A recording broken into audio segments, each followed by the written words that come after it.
আপনি জানেন আজ অনুষ্ঠানের জন্য সবাই কত খুশি। আমি সবার কথা জিজ্ঞেস করিনি কুসুম, আমি তোমাকে প্রশ্ন করছি, তুমি খুশি তো?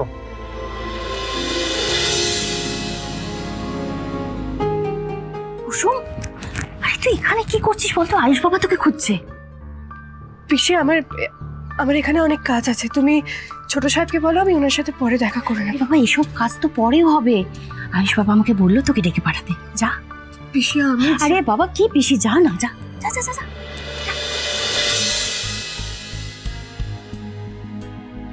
আপনি আমাকে ডেকেছিলেন ছোট সাহেব? হ্যাঁ কুসুম, কুসুম তুমি কোথায় ছিলে এতক্ষণ বলো তো? আমি তো তোমার বন্ধু, আর আজ আমার এনগেজমেন্ট, সেখানে তোমার কোনো পাত্তা নেই। আমি কি পড়বো কি করবো কিছুই বুঝতে পারছি না। কুসুম, কুসুম তুমি কি খুশি নও? ও মা, সে কি কথা? আপনি জানেন আজ অনুষ্ঠানের জন্য সবাই কত খুশি। আমি সবার কথা জিজ্ঞেস করিনি কুসুম, আমি তোমাকে প্রশ্ন করছি, তুমি খুশি তো? আমি খুশি, আমি ভীষণ খুশি। তাহলে তুমি একবারের জন্য আমার ঘরে এলে না কেন? তোমার কি এটা মনে হলো না যে আমি তোমার জন্য অপেক্ষা করব? আমি সব সহ্য করতে পারি রে, কিন্তু অপমান আমি সইতে পারবো না। আর তুই যা করছিস তাতে আমার কপালে শুধু অপমানই জুটবে। যাই হোক, আমি যা বলার তোকে বললাম। এরপরেও তুই যদি আমার কথা না শুনিস তাহলে তাহলে কুসুম আমাকে গলায় দড়ি দিতে হবে মা। বাবা,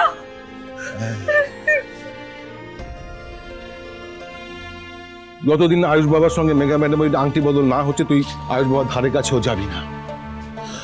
আমি যদি দেখি তুই আয়ুষ বাবার চারপাশে ঘুরঘুর করছিস তাহলে তাহলে কুসুম আমার থেকে খারাপ কিন্তু কেউ হবে না। কি হলো কুসুম? ছোট সাহেব আজকে আপনাকে একাই থাকতে হবে, আমার বাইরে অনেক কাজ আছে, আমি যাচ্ছি। কুসুম,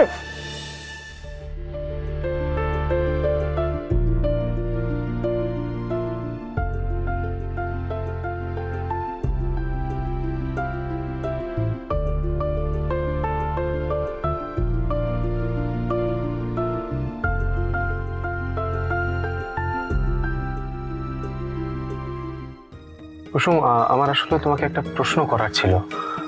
আচ্ছা, তুমি যখন কোনো দ্বিধায় পড়ো বা বুঝতে পারো না যে কি করা উচিত কি করা উচিত নয়, তখন তুমি কি করো, কার পরামর্শ নাও? আমি আপনার থেকে পরামর্শ নিই। আচ্ছা, আমি দ্বিধায় পড়লে আমারও তোমার থেকে পরামর্শ নেওয়া উচিত, তাই তো? বলুন। একটা মিনিট চোখ বন্ধ করো, আমি তোমাকে কিছু দেখাতে চাই। কুসুম, দাঁড়াও দাঁড়াও, চলো চলো, চোখ খুলবে না কিন্তু।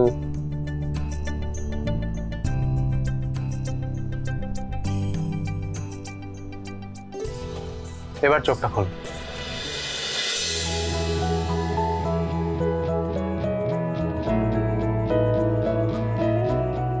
হাতটা বাড়াও।